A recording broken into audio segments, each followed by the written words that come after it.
Hey everybody, welcome back to part 2 of my 100 subscribers special. Hopefully I actually got this video out in time because I suck at deadlines. If I did, then leave a comment congratulating me for actually completing a video deadline for once. If I didn't, then just let future me know everything is going to be okay. In today's video, we're going to be tackling that big multiverse movie that released earlier in the year. No, not that one, you silly goose. The other big multiverse movie that released earlier this year. There we go. You guys should really watch Everything and Everywhere at once. It's a great film and I really recommend it. But sadly, today we're going to be taking a look at the formulaic Marvel one. This sure was a movie. The script was there, I think. It started off really strong, but after all the Illuminati shenanigans, it just kind of went downhill for me. The only saving grace was Xochitl Gomez as America Chavez. She was great. I still enjoyed the Illuminati sequence though, so I decided to turn some of the members, who we haven't seen in Lego form yet, into minifigures through an accessory pack. But before we begin, I just want to remind you guys that I'm trying to reach 420 subscribers before the end of the year. If you can help me reach my goal, I'd really appreciate it. Begging aside, let the Multiverse of Madness begin. Blackagar Boltagun, keeper of the Terrigen Mists, the Inhuman king. When I first saw the movie, I had no clue who this guy was. At first I thought he was that superior Iron Man guy people wouldn't stop talking about. But no, apparently he was an Inhuman, whatever the fuck that means. I gave him plain legs in this titanium metallic color. I wanted to keep this set relatively realistic to what Lego would do. And we all know how much they hate giving Marvel minifigures left printing. Now keep in mind, all of these figures were made before the movie came out in full HD. So I based all of these from blurry screenshots I found on the internet. Black Bolt was probably the one that took me the longest to find reference images for. Apparently people just didn't care enough to videotape them. For the head, I based it off this Captain America minifigure, as the structure of the print just really works for Black Bolt. He would have a confident smirk expression and an alternative expression where he's just really mind blown after Wanda showed him a cool new magic trick. I originally wanted to use a new Captain America helmet, but it wasn't available in the software I use. So I gave him the Flash helmet in black with some printing to represent his weird fork thing.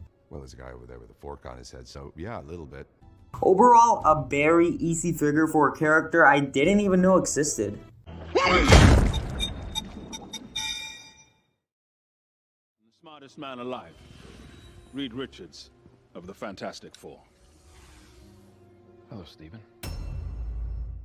I love the Fantastic Four, with my favorite member probably being Reed Richards. If his appearance wasn't spoiled to me, I probably would have screamed from excitement when I saw him in the film. And the fact that they got freaking Jim from The Office to play him is just awesome. I'm really excited to see what Marvel does with them. Hopefully they don't disappoint. This is probably the most detailed figure I made for the set. I gave him black legs with blue printing to represent his pants. I took inspiration from this Ahsoka figure, especially for the boots and the way the blue mixes into the gray. The torso is really detailed and I'm super proud of it. I took a lot of inspiration from the Ant-Man figures. Not only from the prints, but for the light printing on black torso I decided to go with him. I gave him dual molded arms as I didn't really have any good reference images to use for them, as the figures were made before we got HD images. For the head, I used this Captain America figure from Infinity War as a base. It just has this scratchy beard design that John had throughout the film. He would have a sincere smile expression and an alternative expression where he's just really happy. Wanda made him some spaghetti. I gave him this swept to the side hairpiece, most commonly used for Captain America in dark brown. Originally I wanted to use the dog strainer hairpiece, but it was just too messy looking. For his accessory, I gave him one of those big hand pieces in black to simulate the stretching power he possesses. I'm super proud of this figure. This and the Tobey Maguire Spider-Man figure from my No Way Home CMF are probably some of my proudest LEGO achievements. Just really happy that I was able to do one of my favorite characters justice.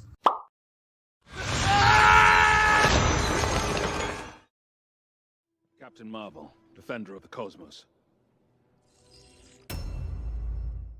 Captain Marvel exist.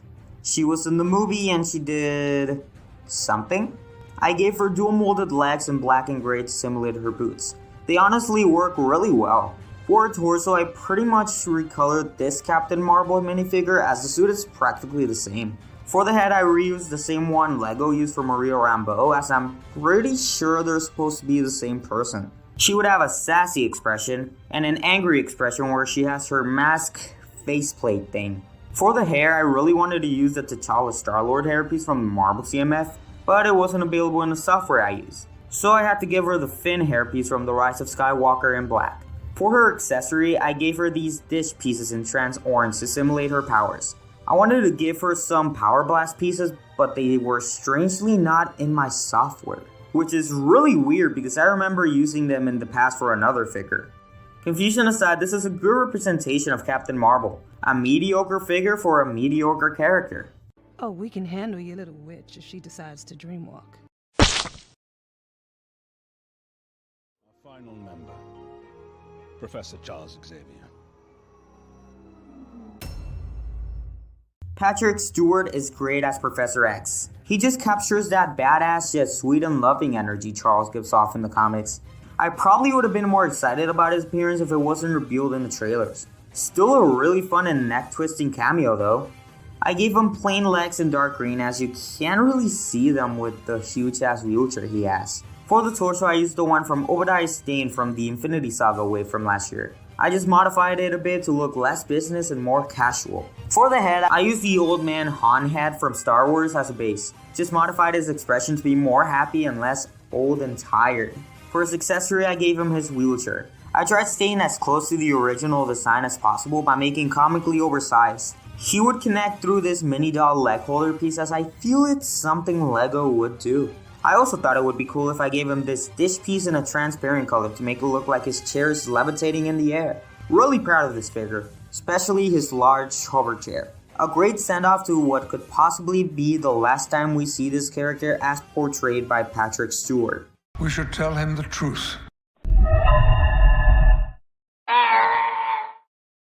For the build, I really didn't know what to do. I was originally going to make a small recreation of the room with the chairs, but Professor X's chair took a hefty amount of the part count. So I included a small recreation of the statue that falls on Captain Marvel. I took a lot of inspiration from this Statue of Liberty polybag, but modified it to be smaller and slimmer. I gave it the invincible Iron Man helmet in black as it just adds some bulkiness to the statue. I built it on these jumper plates so you could technically recreate Captain Marvel's stat scene just by pushing it over. Might be a really simple build, but I feel like it serves its job well. Well, there goes another video. Here's the packaging for the accessory pack. I couldn't really fit all the minifigures on the right side of the packaging since Professor X's chair took up a lot of space. So some of it had to bleed onto the left. And finally, here we have the shop at home group shot. I'm honestly really proud of this accessory pack. I feel like I definitely did a good job making something that Lego would realistically design. I'm also really happy to announce that next time we're going to be tackling one of my favorite shows of all time, Amphibia! Sorry All House fans, but I will sadly have to delay that series too for a while. I really want it to be perfect, so we'll just have to leave it a few more months in the oven. So if you want to see that, all you have to do is be reasonable by blasting that subscribe button by turning it gray and turning on the notification bell. While you're down there, why don't you also give the video a like? It helps out the channel a lot. Who knows, maybe one day I'll even upgrade the last 2 Illuminati members Lego has already made. If you want to see that, I'd recommend you follow my Instagram as I often post extra renders and behind the scene looks there. There's also my Twitter if you want to see me rant about things. The links are in the description down below. Anyway guys, I've been Cosmic, you've been great, and remember to stay awesome and creative. Until we meet again, multiversal friends.